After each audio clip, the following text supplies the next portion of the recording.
Hi, my name's Michelle Mills. I'm the Fashion Textiles Technician at UCA Rochester, and I'm going to be showing you how to embroider the countryside pattern from DMC. There's lots of different forms of embroidery. This one is traditional hand embroidery and it's made up of 7 different stitches. This is the same again, there's one extra stitch in this one, and that satin stitch. This is where you use your thread to make long straight lines that makes up the shape that you want to. This is a sampler one of hand embroidery, just where I've tried out a few other stitches, including things like this, which is a Pekingese stitch. It's just a back stitch, and then it's got another embroidery thread running through it.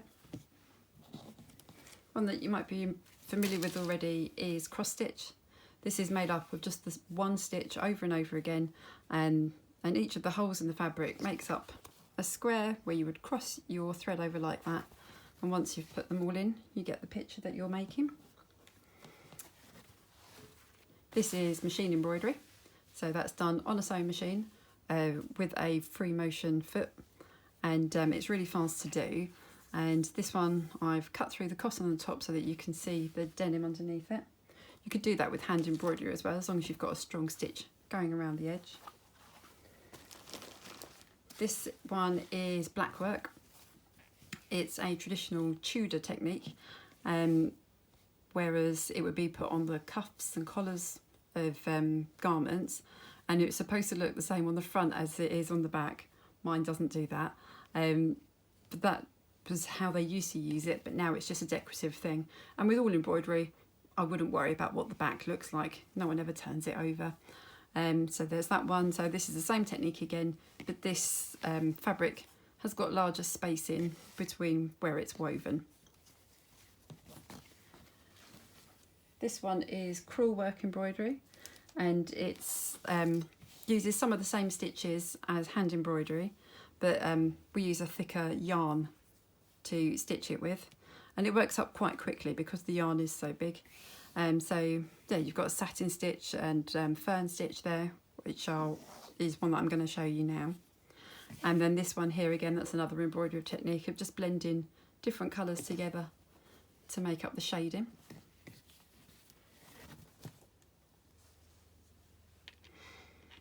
This one is stump work, which is a sort of raised embroidery.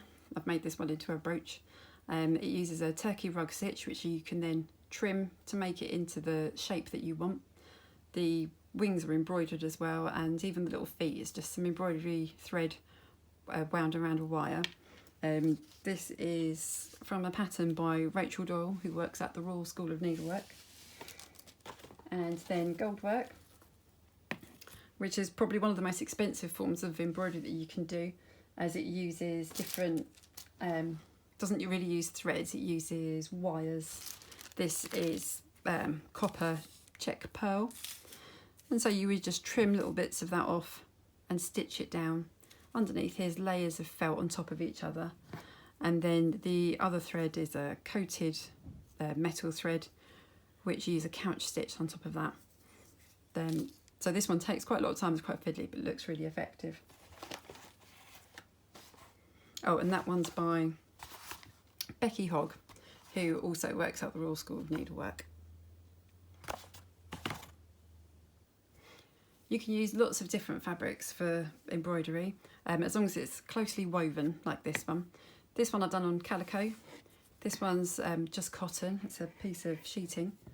And then other things you can use is a linen, which works really well. Or if you're doing cross stitch, that's the only one you need a special fabric for, so you'd have to get some cross stitch fabric for that one. You can buy embroidery thread in lots of different places. It's quite inexpensive. You can even buy great big bags of it. The difference with the more expensive stuff is it tends to be smoother and silkier, but I've used the cheap stuff lots of times and it's worked fine. Especially if you want a big selection of colours, if you're not sure what project you've got in mind, or you can buy the specific colour for a project if a pattern lists it. So for instance, this one here would be 828. You can use it straight like that, just pull out the length you need and cut it off. I always tend to take mine out of these as I find they get knotted up. You can put it onto a bobbin like this, so if there's a number on the thread, then I just put a little sticker on there with the number that it is. The only problem is when you have it on these bobbins, it does tend to get these kinks in it. So I would trim off the amount I need, and then I'd use an iron or my hair straighteners even to straighten it out so that it goes through nice and smoothly. As I do a lot of embroidery and I've got a lot of thread, I like to keep it all stored ready in cut lengths, and it keeps it straight so I don't need to iron everything before I use it. To do this, I just use a piece of card that I've put used a hole punch to make 2 holes into, and then I unravel my thread when I go to use it for the first time. So just take the wrapper off, find the end of the thread,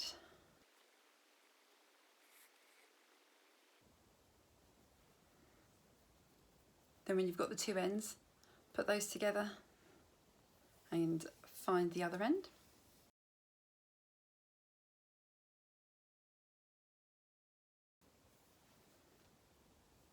And then that's the last time there.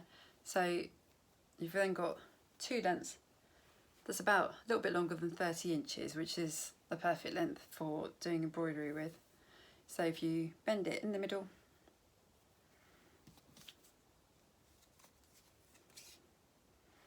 put one end through the card, knot it on like that, and then use your scissors to snip through the ends of it.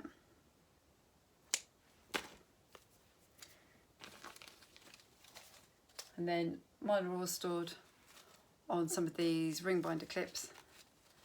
I can just open it up like that and find the one I need. So I can open it up anywhere and get the one off that I need. So this one is for a project that I'm working on at the moment. So I've been through, picked out all the threads that I need, and then I can just carry this around the house without having to have every single thread that I use all the time with me.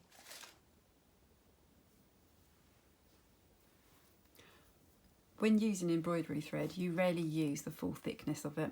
You cut off the length that you need, which is usually about 30 inches or twice the length of your forearm, and then you strip the thread. So it's 6-stranded embroidery thread that we're using, and you can just grab one strand of it and pull it out like that, and that's one there. For the pattern that I'm going to be working on, for most of it I'm going to use 2 threads. So I would just pull 2 out like that. They'd obviously be a lot longer. And then I can just join them together and thread both of those through my needle. Here's a little sample of where I've stitched before. So this is stitching with 1 thread. This is stitching with 2, 3, 4, 5, and the full 6 threads is that bottom row there. So most of the time 2 is enough. It usually, especially if you've got a busy pattern, if you use any more than that, you start to lose the detail that you've got. And in some points you'll see I just use 1 thread for very fine details. You can get lots of different hoop designs. You can get square ones, you can get big frames for tapestry, but most of the time we just use a hoop like this. The wooden ones are quite inexpensive, as are the plastic ones really. These probably look a bit nicer if you're going to be displaying it on the wall, but you can buy frames that go over the hoop to cover it up in. The wooden hoops, they're just smooth. So it's got a smooth edge there and it's smooth on the inside of it. And then the plastic ones have a ridge on them. So there's a ridge in there and there's a ridge on the inside of the hoop as well.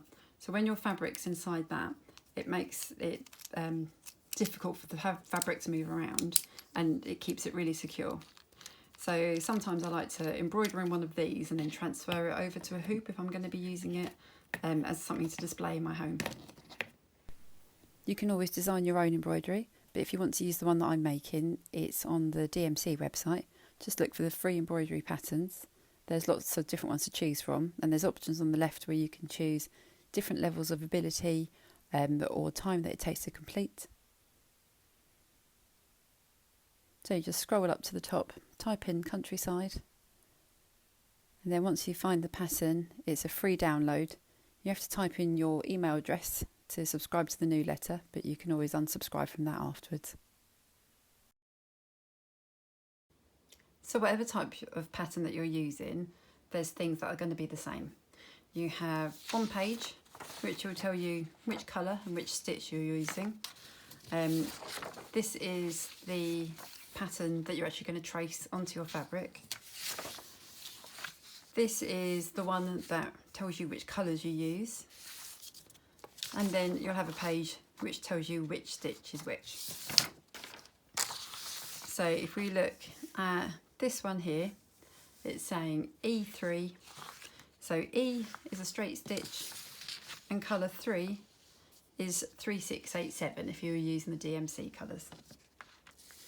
You don't have to use the DMC colours though, you can just use whatever colours that you have, and you don't have to stick to the colours that are on the pattern either, you can just use ones that you like. I've put mine onto here just to make it easy for me, and numbered which one is which on the card, and they're not all exactly the right colour for the pattern, but the ones that I like to use for it. If you wanted to, you could use the same colour for everything. So if you were going to embroider this onto denim, you could do the whole thing with white, which would look quite nice. To transfer your pattern onto your fabric, there's a few different methods you can use. You could sellotape this to a window and put your fabric on top of it, and tape that in place as well, and then just trace it through. You could use a light box, or because the cotton I'm using is quite thin, I can just trace it through straight on top of it. So I'm going to use a friction pen, and this disappears once it's had some heat applied to it. So I have a little bit there, and then like that, and it's just gone. So make sure you iron your fabric first, because obviously once you've got your design on it, you won't be able to iron over it. If you want to, you could use a pencil. You won't see it afterwards because you're going to cover up the lines. Or if you're on campus and you're using a fabric that's got some polyester in it, this one's cotton, so you wouldn't be able to do it on that, but this one is a poly linen blend. So I printed out the pattern onto some dye sub paper, and then used the heat press to dye sub my pattern straight onto the fabric, and then I'd be able to stitch straight over the top of that and you wouldn't see it. And that's what I did with this one. So you can see that you can't see any of the lines, even though they're quite dark and thick underneath it. This also is because I was using thicker thread, but you could do that again with the pattern that you're using. So when I'm transferring it over, there's a number of things that are slightly different to the actual finished product. So these stitches here, the little roses, they're whipped wheels, and it's just a circle on here. That's how it's represented. You don't need to put every single stitch onto here because you'll know it's that one. They've put every single line of the straight stitch flowers onto here, but I won't do that, probably because the pen I'm using is more like a felt tip. So if I do that, it will end up just as a bit of a blur. So for instance, for those ones, I'd probably just do this, and then I'll know how far through to go for each one of those, and then I'll draw the stem down like that. Obviously take a bit more time than this to do it, so that it's nice and neat for when you're doing it. On this one here, but I'm not going to put the French knot part of the pattern onto it. I'm just going to draw the fern stitches because I know that there's a French knot at the end of each leaf. And the same for this one here, I'll just draw it through. You could put the French knots onto this if you want to. And then this little stem here, I can draw that through and then add those stitches onto it as well. So the whole time that I'm stitching this pattern, I'd have this, or a photograph even of it, next to me to remind me of which one I'm doing or what it looks like. So again, to the straight stitches, I've drawn it like that, but I haven't made a mark for the French dots in the middle of it because once I do that, I won't be able to tell where they are anyway. The daisies though, I like the way and the size that the petals are drawn. So I'm going to make sure I follow those carefully so that hopefully mine will look the same. And then I can just draw the other stems and things in as I'm doing it. So once you've done that, you just need to put your fabric into the hoop. So let's imagine the whole thing's drawn. So you put the inside hoop down flat on a table, and then get your other hoop, loosen it up and place that over the top. Then once you've done that, and tighten that up, and it's still a bit loose at the moment, so if I pull it nice and tight all the way around, and this is why you want quite a close weave so that you don't distort it too much while you're moving it, and then nice and tight like a drum, and you're ready to stitch. If you were doing a big tapestry, or say I wanted to fill this whole piece of fabric but I only had a small hoop to use, I could just move it around, and I could, if I've embroidered a section, I can put the hoop over the top of that as well, because once you've stitched it in place it's not going to move. Just don't tug on it too much so that it gets damaged. But you could do the whole thing just by moving the hoop around the fabric that you've got. So now it's time to start stitching.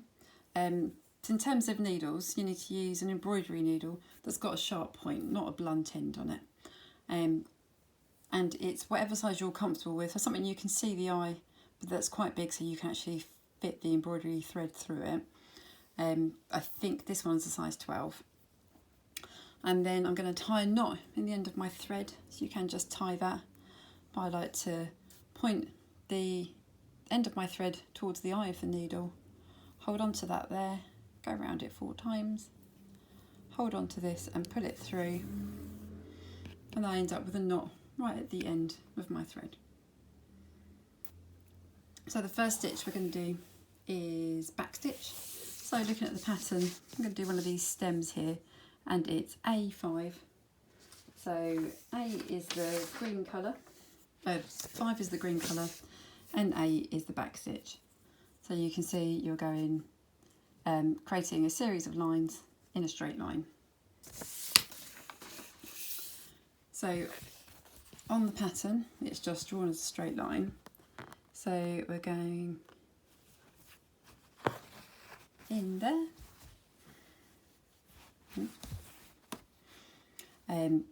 I'm right-handed, so I like to work from right to left. And I'm going to come up at that one there. And then I'm going to go through the hole that I made. And then try and keep it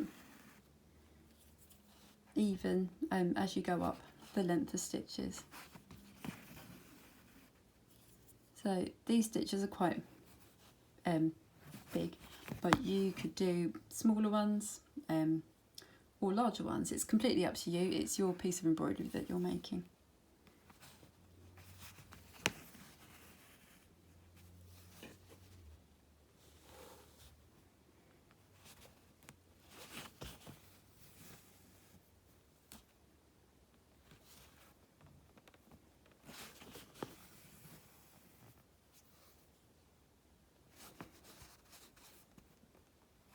And I'm keeping my needle on the same side of the fabric that I'm working on.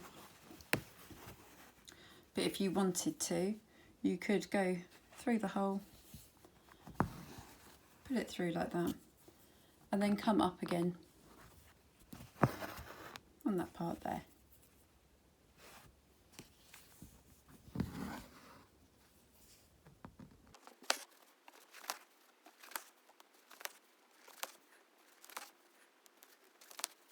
There you go, and when you get to the end, you can poke the needle through, pull it out like that, and then you can just tie in a knot at the back.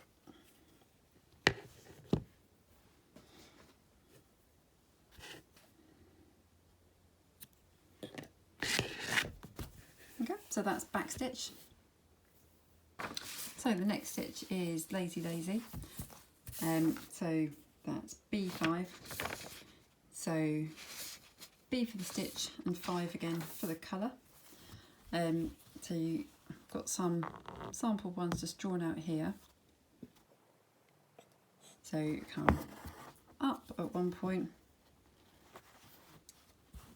down just next to it at the same point, and I've got a loose loop now of thread there, and then to secure it in place I'm going to come up at the point, the top of the daisy there, and pull it through here.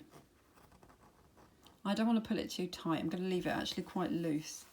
If I pull it tight it'll end up just as a straight line, you see, like that. So if you do that you can just loosen your thread out. So go like that, and then just stitch it down, and that's the whole stitch. So you can do these randomly over something that you're making, or use them to form leaves like we're doing, and petals, which we'll be doing next. So it's like that.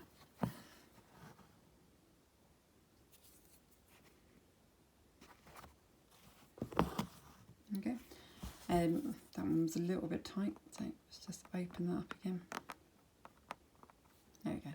So to put them actually onto the pattern, and pull that one up there,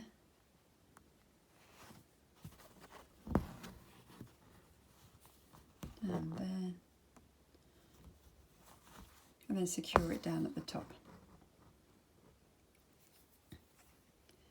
If you're doing something like this one where the stem and the petals each side are the same colour, you could do your back stitch all the way up, and then when you came to a lazy daisy you could add that in there. You don't have to do them afterwards, it just depends what you prefer. So you work them all the way to the top of it until you get that shape there, or these ones here as well. The next stitch I'll show you is stem stitch. It's one of the most commonly used stitches in embroidery, and it gives you a line that looks like this one. It's nice and smooth, but the thread wraps around itself so it looks like a stem. This one here, it's D. So I've got a sample here, so we're going to, I've tied a knot in the thread, so I'm going to come up at A and then go down at C,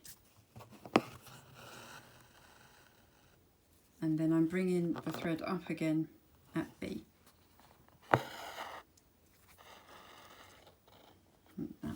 So then my next stitch is going to be that one there, and then before I finish it off completely I'll bring my needle through point C, and then I'm going to make sure that I'm pulling my thread out the same side each time. So it's like that.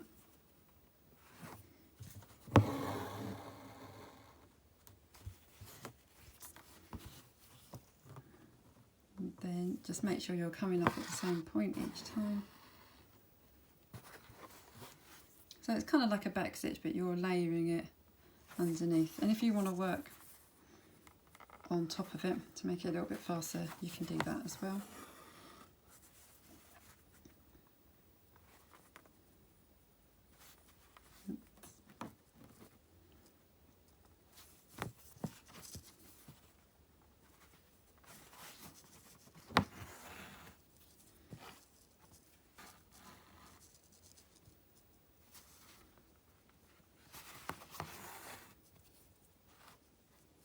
Making sure your thread is underneath each time so that it gets wrapped around it like that. And then when you get to the end, just go through the same stitch. So on the pattern it's going to be a straight line, and the length of the satin stitches are up to you.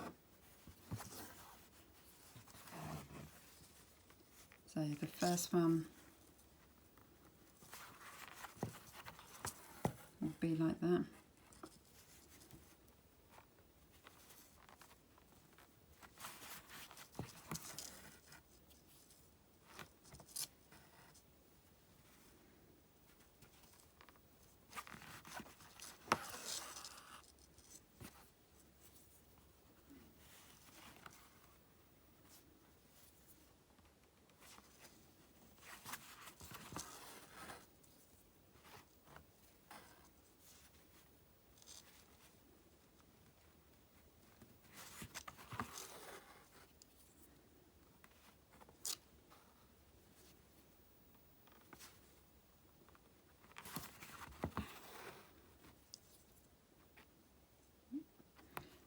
So I've got to the top of the daisy. I'm just going to pull the thread through there. I can flip it over and tie that one off.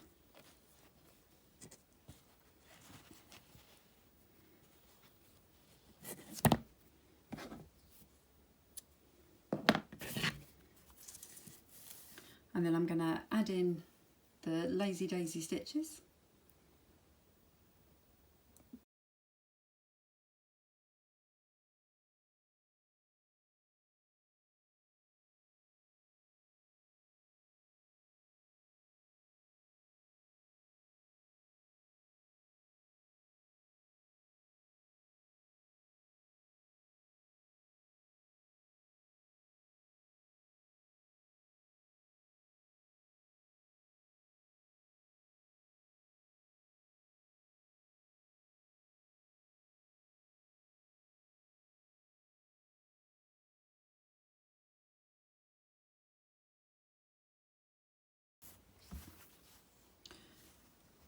So that's the three petals of the daisy done. So now I can switch over to my orange thread and I can show you how to do a French knot.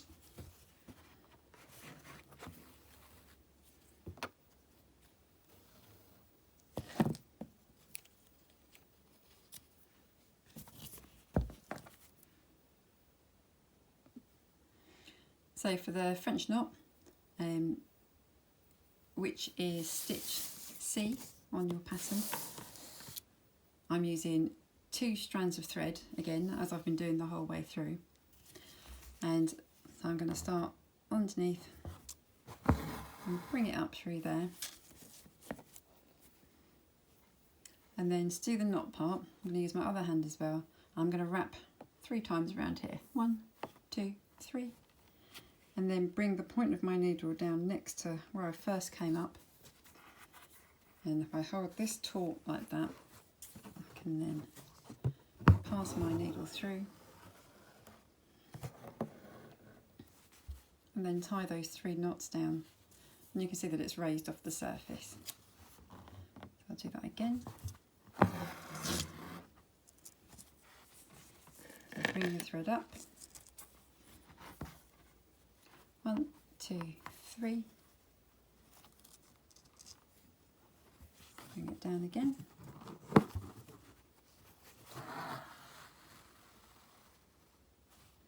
Okay, so we've got that one there. So on the daisy, you just need 1 French knot. So I'm going to bring that one up there. 1, 2, 3.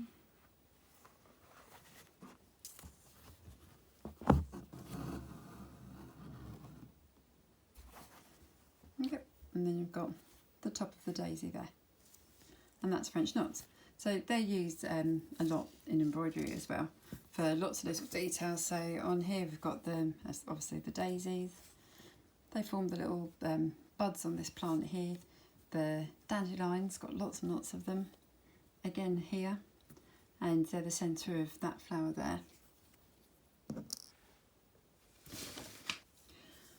On this one, I've used them in 2 different colours to create that plant there, and that one there, they're just dotted around. And you could do a whole sample just of French knots with no other stitch, and use lots of different coloured threads, or try wrapping it around the needle a few more times, and you'll get something that's really unique. So whereas for most of the pattern I'm using 2 strands of thread, for this part here at the top of the dandelion, if I use 2 strands it would be too thick and you wouldn't be able to see the detail. So I'm just going to use 1 strand here to add the detail onto the top of them.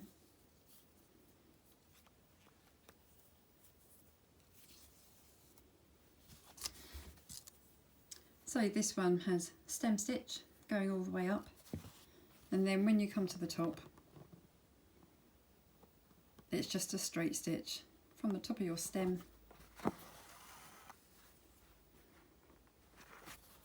and then along the ones that you've drawn.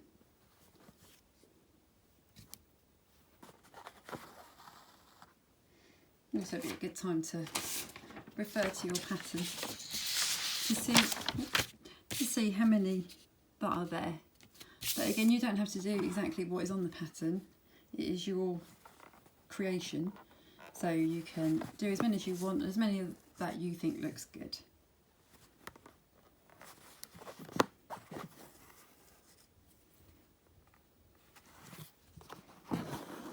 So we just add the straight stitches in there, and then next you would add French knots on top of there. So I've done it in white on the calico, but as the cotton I'm using here is white, they don't show up very well. So you would just add your French knots on top of each of these spikes that you're stitching in there, and then you can add more on as you go. So on this part here I've shown two different ways, so you can just draw the stems and then add the French knots on where you want to, or you can mark the French knots on so that you can have it exactly like it looks on the pattern.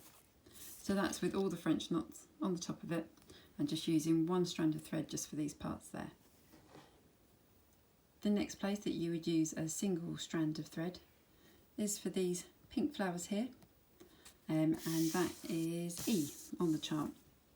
So far we've done the back stitch, the lazy daisy, the French knot, the stem stitch, and you've done a straight stitch as well.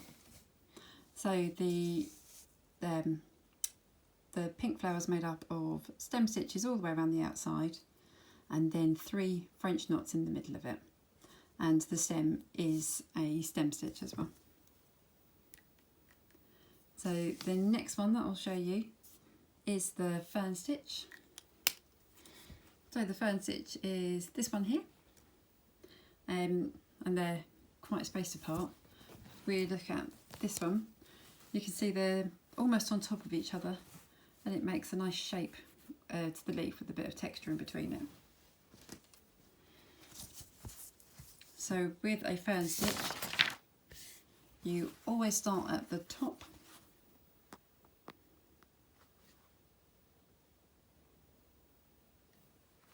so you bring your thread out there, come down to there, out to the side, like that, through to the back, and to the other side again.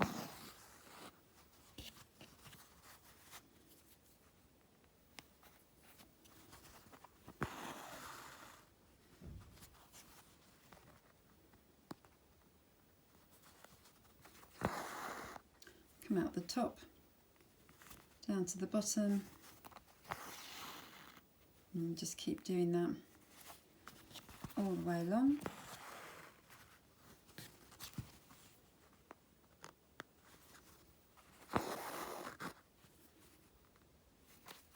And then when you get to the bottom, you would just carry on doing a back stitch to make the rest of the stem. And you can see here that the bit of fabric I'm using, I haven't put it in a hoop. So this is just to demonstrate that you don't need to have a hoop if you want to do embroidery. You can just go straight onto the piece of cotton, but it is a bit more fiddly and it takes a bit more time.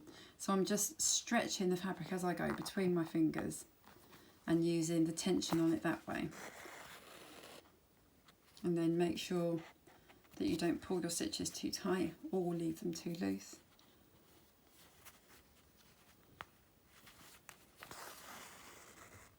There you go. So you would do that and do a back stitch all the way down to the bottom.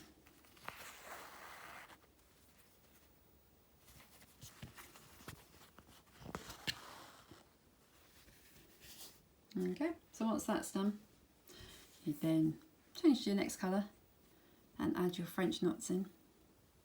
I think that stitch looks really nice, especially with the French knots on it. And then the last stitch is the whipped wheel.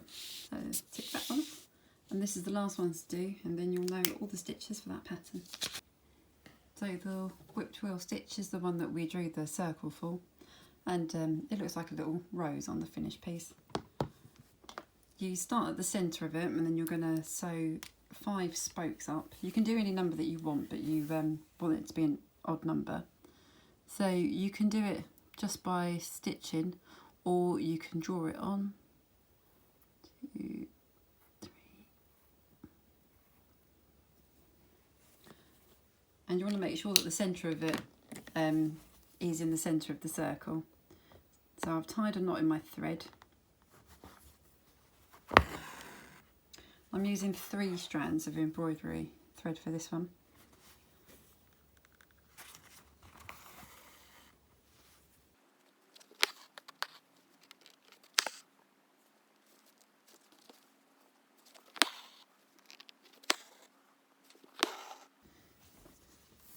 Okay, so now I've got my 5 spokes.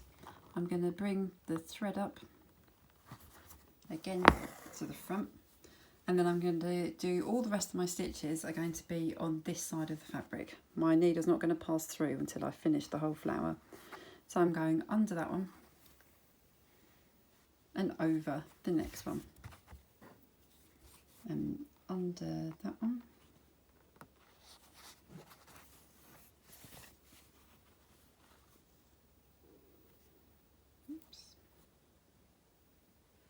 So I just undid that knot that I got in my thread, and now I can carry on. So it's over that one, under that one, over and under. You don't want to pull tight on these as you go around because you want it to be quite full.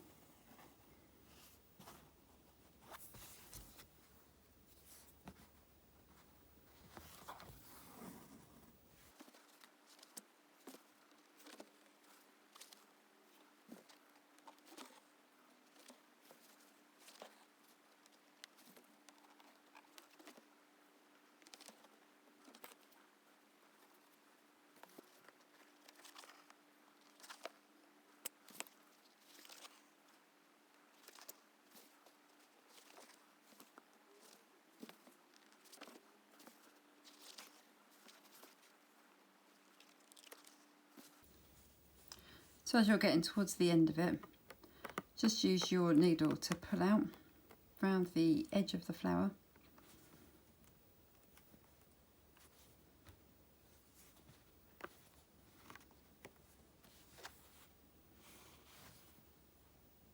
And you can keep going around and around as many times as you want to, but what you're trying to do is cover the initial spokes that you made until you get a nice full round flower. And then when you've done that, you can just poke your needle through the back of it and then make a knot in the back, and that one's finished. So that one there, so when you've got them all done, and you can experiment with different thickness of threads, or you could change the colour of the thread halfway through. So that's all the stitches for that one. And then to finish off the back of it, you can use some of the thread that you've been using and stitch a nice wide running stitch all around the back like that. And then once it's in, pull this part tight, so that's all sitting down like that. You could take it further, fold that over if you've got excess, and do a buttonhole stitch around the edge of it. And if I was giving this to someone as a present, I'd probably cover the back just so it looks nice. And with this one, what I did was cut out a piece of card and put it inside, and you can see I folded over the edges of that one there. That also protects the threads on the inside of it so that it doesn't get damaged. But otherwise, there you go. That's your finished embroidery hoop. So I hope you found that useful. If you've got any questions about the embroidery that I showed you, or any of other samples that I showed you as well, or even if you've got any questions that you need a fashion technician's advice on, you can email me at mmil7@ucreative.ac.uk. Thanks very much.